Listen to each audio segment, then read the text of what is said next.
da bióloga é Dani Abras, mais conhecida como Dani Baleia. Esses mamíferos marinhos são a razão de viver dela. Cada vez que eu chego na Antártica, eu tenho a mesma sensação de que está sendo a primeira vez. Eu acho que o que me encanta mais é o tanto que a Antártica é a natureza do jeito que ela pode ser, sabe?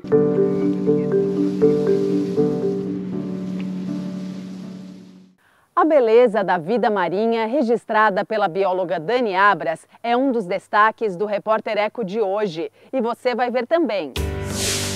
Pesquisadores da Universidade Federal do Oeste do Pará estudam os sambaquis da Amazônia. São vestígios de terra e conchas formados por povos que viveram há milhares de anos na região.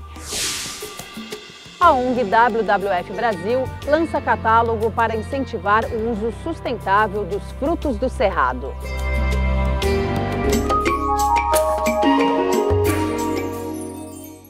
Os cientistas descobriram um fato curioso. Os povos antigos que ocuparam uma área de várzea da Amazônia tinham o hábito de empilhar conchas de rios, assim como faziam os habitantes de grande parte do litoral com as conchas do mar. São os chamados sambaquis.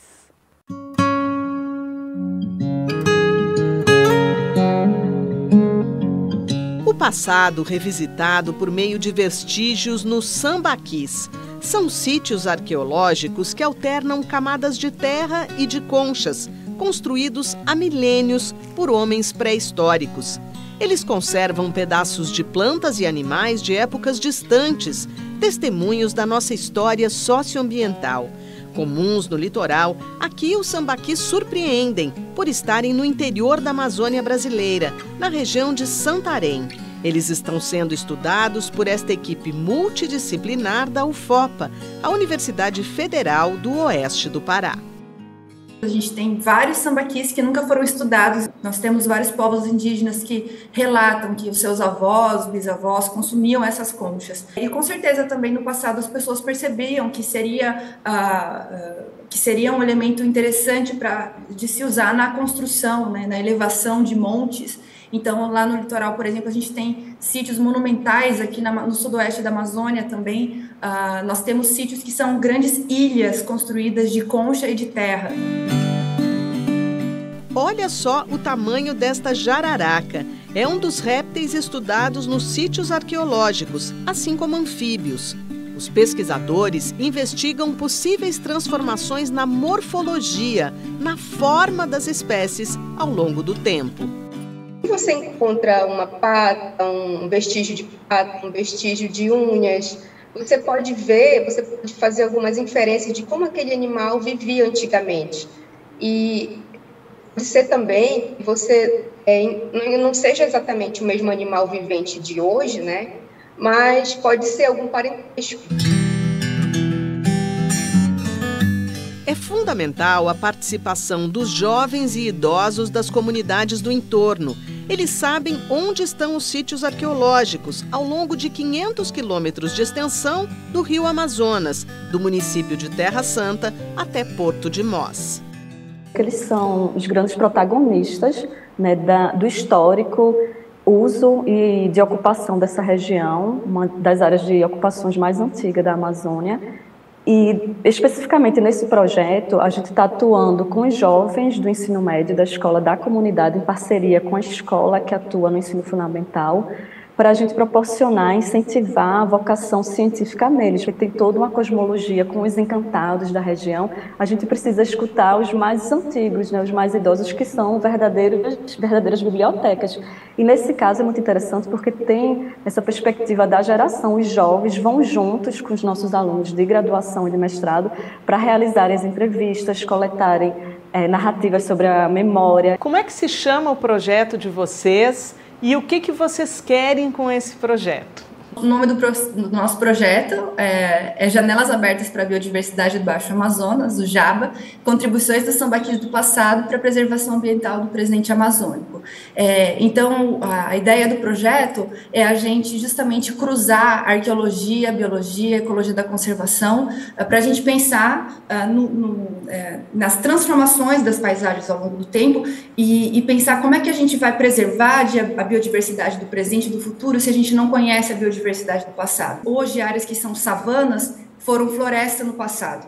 E com o sambaquis e reconstituindo ao longo do tempo como essas paisagens se transformaram, a gente pode ver mudanças ambientais de ordem natural, mas também mudanças provocadas pela chegada das sociedades humanas. Eles trazem respostas sobre como que a gente pode usar os recursos do ambiente, né, de maneira sustentável, como que era a nossa alimentação no passado, e a nossa hipótese é que a nossa alimentação no passado era muito mais rica do que ela é hoje. Então, nesses sítios, a gente encontra diversos tipos de abóbora, diversos tipos de carás, muitos peixes de diferentes espécies, que faz a gente questionar sobre os nossos modelos de alimentação hoje, né? A intenção também é estimular que a pesquisa sobre a Amazônia seja feita por gente que nasceu ali, especialmente os jovens da floresta. É muito importante que a gente repense o destino dos projetos de financiamento para que a gente possa, de fato, apoiar a ciência produzida nos interiores. As lideranças indígenas têm falado há muito tempo, né, que as decisões sobre a Amazônia são feitas fora da Amazônia, muitas vezes. Então, eu acho que essa entrada na universidade dos estudantes indígenas, ribeirinhos, tem facilitado essa comunicação e chamado a atenção do mundo para que, de fato, essas populações sejam ouvidas, não só enquanto populações tradicionais, mas também como cientistas.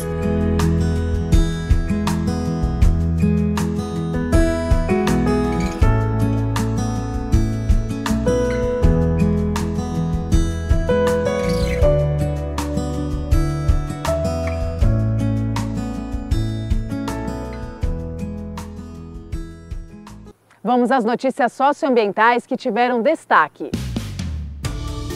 A superlua encanta o Brasil e o mundo. Foi a segunda lua cheia de agosto. Apesar da referência à cor, não há alteração da tonalidade.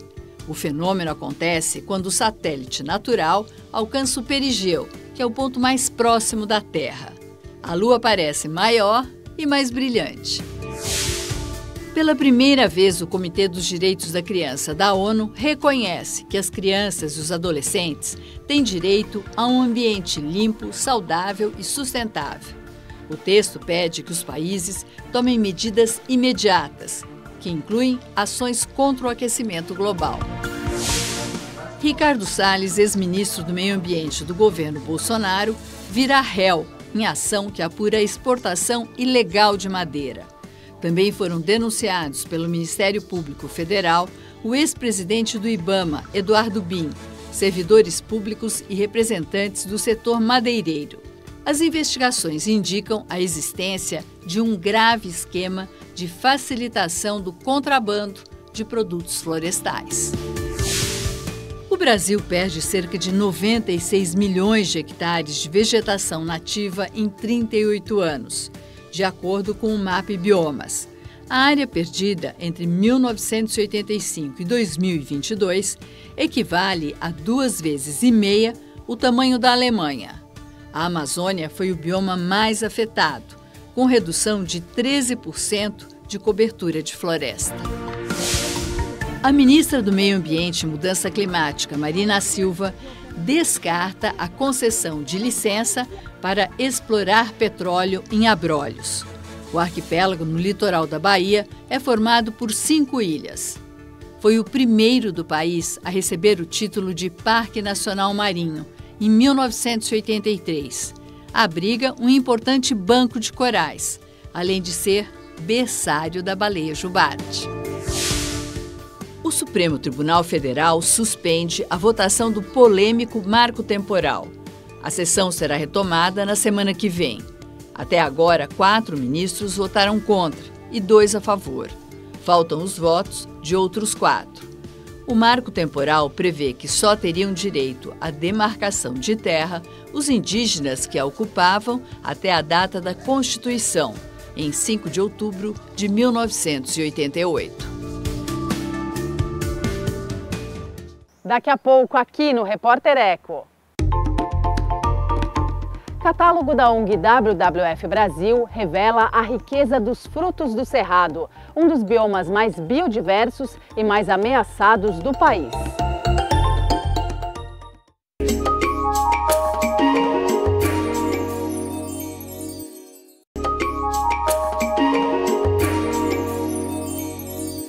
A diversidade dos frutos do Cerrado, aproveitados com sabedoria ancestral e a geração de renda para as comunidades extrativistas. São informações do novo catálogo lançado pela WWF Brasil, que apresenta a savana mais biodiversa da Terra. O Cerrado é o berço das águas do Brasil. 8 das 12 bacias hidrográficas nascem aqui.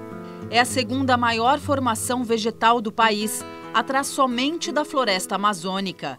Se estende por quase 1/4 do território nacional. A grandiosidade do Cerrado não para por aí. A savana mais rica do planeta abriga cerca de 5% da biodiversidade de todo o mundo. É também o bioma das flores. Tem mais espécies do que a Amazônia. Oferece inúmeros serviços ambientais e a abundância de frutos nativos, que estão reunidos em um catálogo feito pela organização não governamental WWF Brasil. O objetivo desse catálogo, então, foi divulgar nessa riqueza do Cerrado esse potencial que tem de uso desses produtos e, ao mesmo tempo, divulgar aí as associações comunitárias, as cooperativas, empreendimentos de comunidades indígenas, comunidades tradicionais do Cerrado, né? Foram mapeados mais de 20 frutos do Cerrado com potencial de uso, né? E já são usados pela indústria, e mapeados mais de 60 empreendimentos comunitários distribuídos aí nos 11 estados do bioma Cerrado. Entre os empreendimentos está a Central do Cerrado, cooperativa que reúne 23 organizações de base comunitária que leva as delícias do bioma para todo o país. A gente brinca que a gente está apresentando o Brasil aos brasileiros, então são produtos pouco conhecidos pela população em geral, que tem um consumo local. A gente trabalha com o conceito de agroextrativismo, que é a combinação da coleta dos produtos, né, do extrativismo sustentável do que a natureza oferece, combinado com a produção da agricultura familiar. Tem o baru, a gente tem o piqui, a gente tem o babaçu, a gente tem outras frutas como mangaba, cagaita, o araticum. Castanhas, óleos, molhos, geleias e até sabonetes. São inúmeras as opções de produtos vindos dos frutos do Cerrado. Além de gerar renda para as comunidades locais, consumir itens como esses contribui para a preservação do bioma. A gente trabalha com os produtos que são produzidos a partir do uso sustentável da biodiversidade nativa, uma preocupação muito forte da forma como ele é produzido, que garante, né, toda uma preocupação de conservação daquela espécie. Os extrativistas, eles têm essa prática de deixar um pouco para a fauna nativa e algumas sementes para regeneração natural, e a gente tem o trabalho de comercialização como um meio de gerar renda para essas famílias continuarem vivendo de forma tradicional, conservando, né, as paisagens, conservando a natureza e com isso trazendo impacto, né, social da manutenção dessas famílias, cultural dos modos de vida sendo mantidos e ambiental também, né, mantendo a biodiversidade. Mesmo com tantos atributos, o Cerrado não é considerado pela Constituição brasileira como patrimônio natural do país. Há décadas sofre com a devastação. Metade da vegetação original já foi perdida, sobretudo por causa do desmatamento para dar lugar à agricultura de larga escala e à pecuária. Nos últimos 6 meses, foram desmatados mais de 500 mil hectares, né? Se extrapolar isso para um ano, é mais de 1 milhão de hectares que nós estamos perdendo anualmente, né? Para se ter uma ideia, o Parque Nacional da Chapada dos Veadeiros, né, que é uma das maiores unidades de conservação, de proteção integrada do Cerrado, esse parque ele tem cerca de 240 mil hectares. Então, para ter uma ideia, nós estamos perdendo anualmente cerca de 4 áreas do Parque Nacional da Chapada dos Veadeiros por ano. Além da colheita na natureza, as nossas comunidades, elas ainda acabam fazendo recuperação de áreas degradadas, elas acabam fazendo plantio, né, para proteção de nascentes, para restauração de áreas que estavam degradadas, e a gente funciona, acaba que esse trabalho em rede com diversas organizações acaba sendo, né, uma forma da gente segurar um pouco o avanço da fronteira agrícola. O uso sustentável dos elementos naturais do Cerrado é uma das formas de valorizar bioma e pessoas. No entanto, para reverter o caminho da destruição, é preciso que haja apoio efetivo do poder público. Leis que auxiliem, né, que garantam a preservação desse bioma, né? Nós também temos projetos de lei no Congresso e no Senado visando apoiar nessa preservação do Cerrado, mas infelizmente tem uma resistência muito grande por outros setores dentro do parlamento, né, que não concordam com essa preservação do Cerrado, justamente porque é um bioma muito utilizado, né, para a produção aí do agronegócio, mas sem sombra de dúvida que o apoio do poder público, tanto em termos de legislação quanto em termos de políticas públicas, em apoio a esses empreendimentos dos biomas, é muito importante.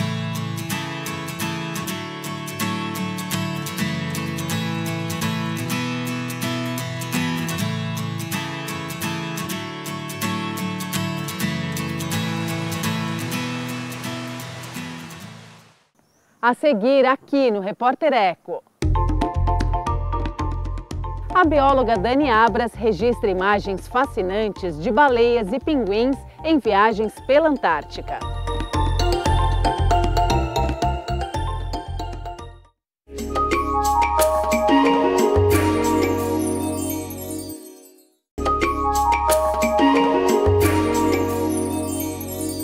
A bióloga Dani Abras é uma apaixonada pela Antártica e especialmente por espécies de baleias e pinguins. Ela guia expedições, colabora com pesquisas científicas e documenta também outros destinos ao redor do planeta. Dani sempre divulga a mensagem de que é preciso conservar a vida nos mares e oceanos. Finalmente cheguei no meu cantinho favorito do mundo. Gente, já chorei, já tô igual uma boba aqui hoje. Tô em Gold Harbor, na Geórgia do Sul.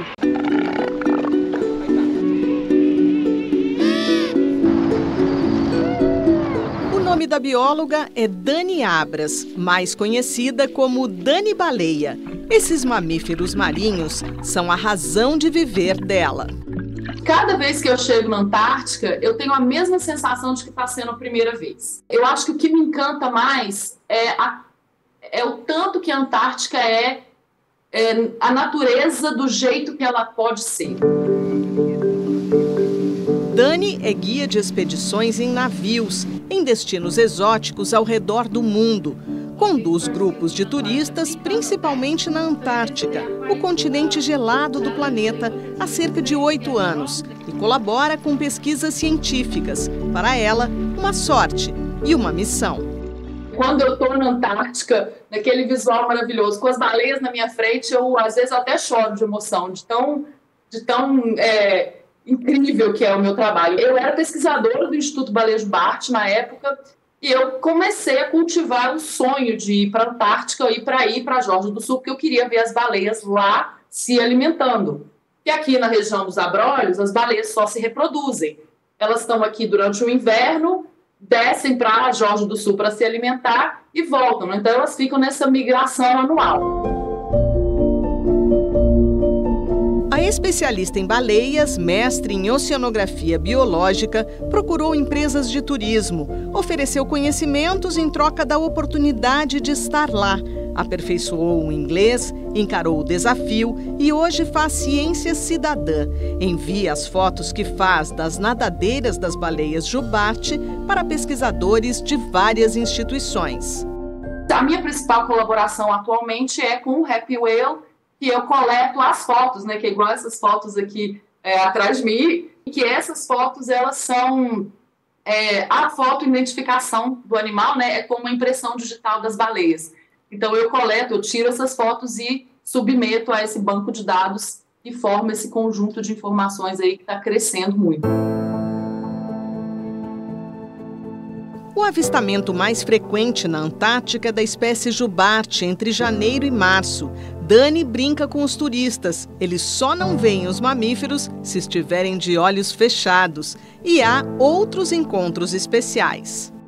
A gente tem também as populações de baleia mink antártica, que apesar de ser mais populosa, elas são um pouco mais tímidas, eu diria. Às vezes elas se aproximam, brincam bastante ao redor do barco, mas geralmente elas são muito rápidas, elas fazem aparições flash, né? Mas esse ano eu tive um encontro com uma baleia mink que foi absolutamente sensacional. A gente apelidou essa baleia de Mike the Mink, e essa baleia eu consegui identificar, inclusive, que era um macho, né? De tão brincalhona que essa baleia foi, e às vezes a gente consegue também ver orcas, né? E também é sempre especial, porque as orcas são as orcas, né? Então, todo mundo quer ver, mas não é com tanta frequência que a gente consegue ver.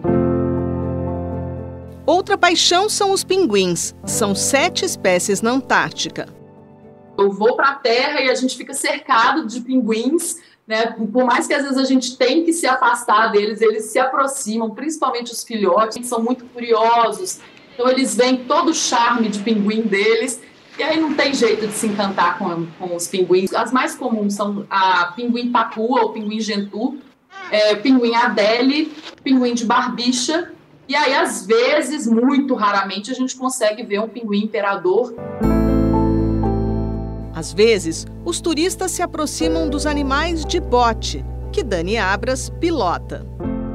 E aí a gente, obviamente, respeita toda a distância da regulamentação ali na Antártica. A gente não se aproxima mais do que 50 metros, a gente se aproxima devagarzinho, né, mais ou menos em torno de 3 nós de velocidade, faz uma aproximação lenta, calma, e muitas vezes, se a gente para o barco, as baleias tendem a se aproximar. As mudanças climáticas hoje são a principal ameaça a esses animais?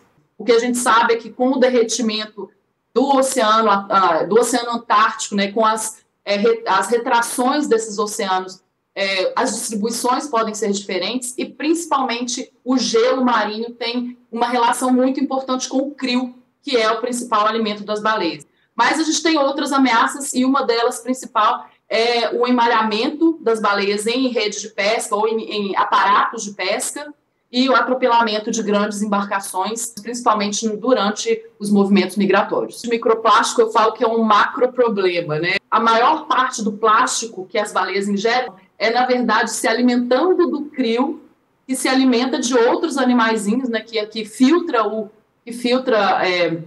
fitoplâncton da água e acaba alimentando também desses microplásticos. Então, a gente teve um impacto muito grande da caça durante o século passado e hoje as baleias estão em crescimento, mas a gente ainda tem as ameaças atuais.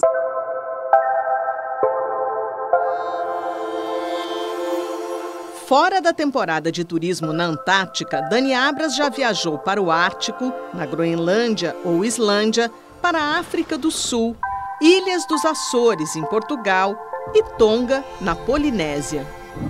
Tonga tem uma particularidade que lá é permitido a natação com as baleias de forma turística, né? A gente não usa nenhum equipamento, é só a máscara de mergulho mesmo. É difícil de acreditar que eu pude ter a oportunidade de passar 4 meses dentro da água com as baleias praticamente todos os dias. Dani, por que é importante a gente conservar esses grandes mamíferos marinhos? Ela gera muita renda para vários países em torno da observação de baleias. Elas produzem muito ferro, na sua alimentação e elas retornam esse ferro e nitrogênio para a água durante a defecação, e isso ajuda muito na produção de fitoplâncton. E o fitoplâncton é como se fosse uma microárvore. Produz oxigênio, captura CO2 do ambiente, né, da atmosfera, e aí produz mais biomassa também, e a gente consegue fazer a manutenção do nosso clima. Na hora que elas estão se alimentando, elas fazem uma bomba, que é tão impactante quanto as ondas do mar ou o vento. E nisso ela consegue trazer nutrientes lá do fundo do oceano para a superfície também. Essa produção acaba fazendo com que toda a cadeia alimentar se beneficie. Os peixes, os pinguins, as focas, toda a cadeia ecossistêmica vai também aí se beneficiar dessa bomba de nutrientes.